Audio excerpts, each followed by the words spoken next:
Hey coin collectors, Dan the Collecting Man here.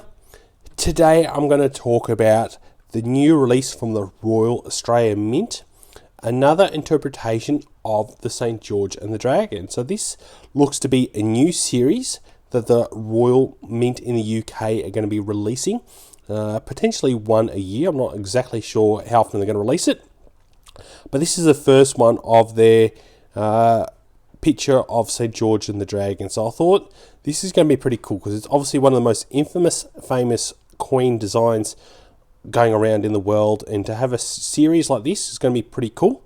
So I thought I'd go through this one. What's different to this compared to the original St. George and the Dragon coin designs, and what I think they might do in the future.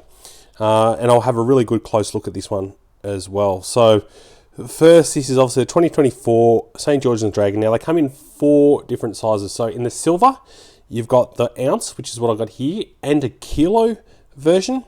And then in gold, you've got a 1/4 ounce of gold and then an ounce of gold. So definitely, from a size point of view, pretty reasonable. A kilo probably is past my limit, but I might think of getting the 1/4 ounce.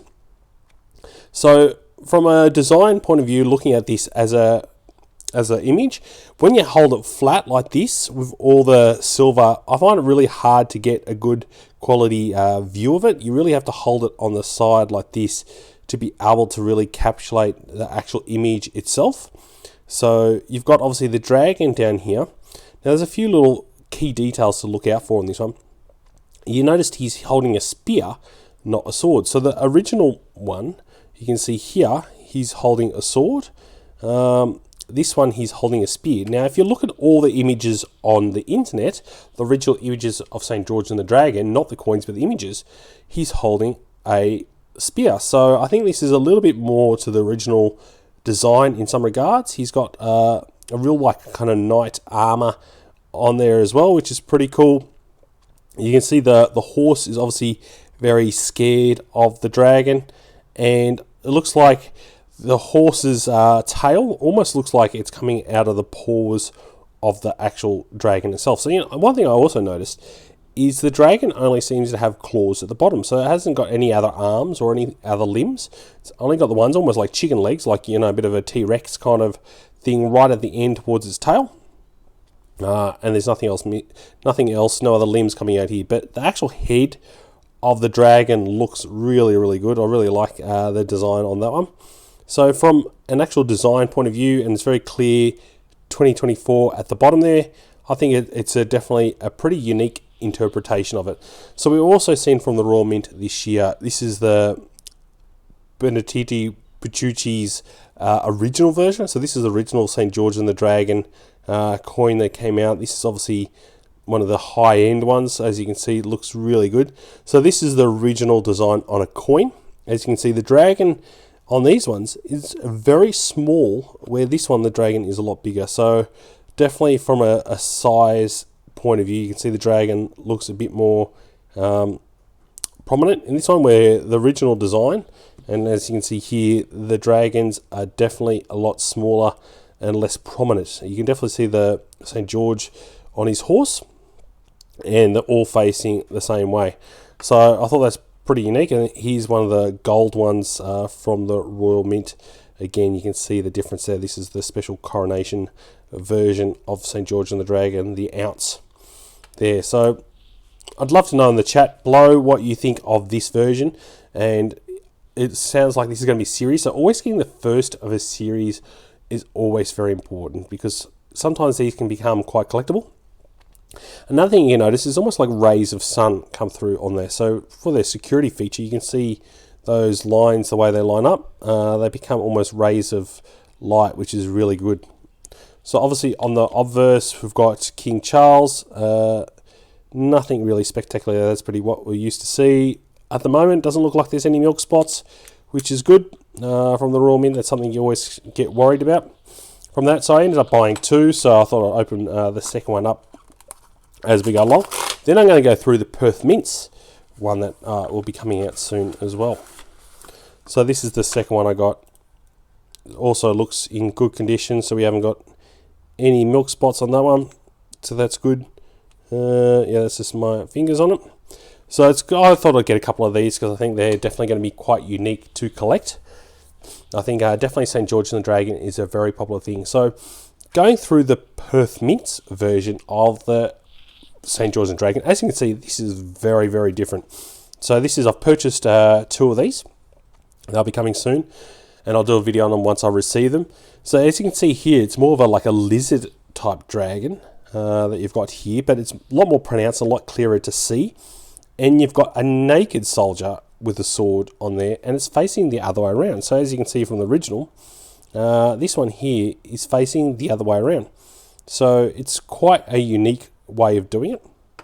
I thought, especially being the year of the dragon as well, it's pretty unique to do that. But the way he's got it as like a lizard dragon instead of the dragon. So this is obviously the special Perth Mint 125 year version of it. So I thought that's definitely unique to get that.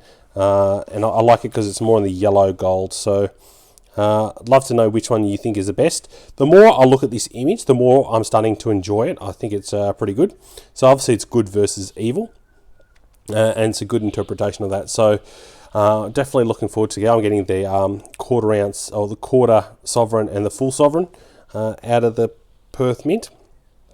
But I definitely keen to get these, and I might get the quarter gold, ounce of gold in this one as well, potentially. We'll see if they're still available. So another key thing to note is there's no maximum mintage on these. So there is no limits on how many they're going to make. So it's going to be made to order. So I'm not sure how long they're going to run it for, and when the next one is going to come out. What's it going to be? Is it going to be like a story where he actually kills the dragon or not? Or is it just going to be different interpretations of St. George and the Dragon? And so that would be something quite interesting to see how they're going to do this series. So obviously with this one, we've got some micro security around the edges as well. So this is where it goes through that. So I might just show you how that looks on the screen as well.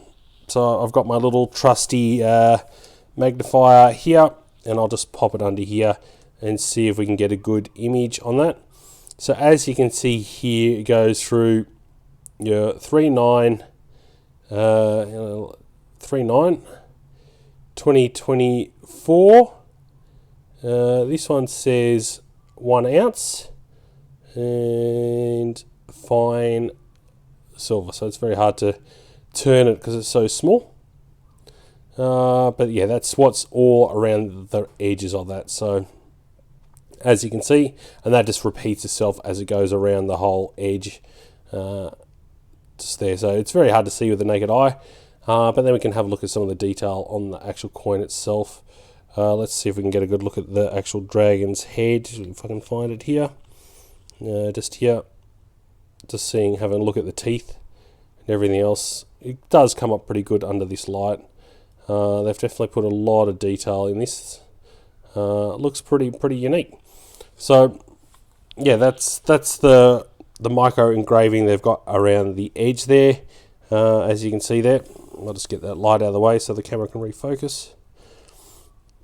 So yeah, it looks good. I'm definitely pretty happy to have this one. I'd love to know if you're thinking of getting one yourself. Like I said, I think definitely depends on the way you hold it. If the image stands out well, it's one of these where you have to hold it on a certain angle to really enjoy the actual image. It would be pretty interesting to see it in a kilo as well. But I do like the original as well. This one definitely for me is by far my favorite one to get, and this one's got the inscription around the edges on top of it as well, so it looks pretty cool. But it's nice to start to see a bit of variety in those, especially with the Perth Mint doing theirs. So hopefully you enjoy this video. Please give us a big thumbs up if you did enjoy it and you found this information informative. If you're not already subscribed, please make sure you subscribe down below for more updates. I've got a whole heap of cool coins coming out in the next couple of weeks. And thanks so much for watching and joining the coin collecting community. I'll catch you in my next video. Dan.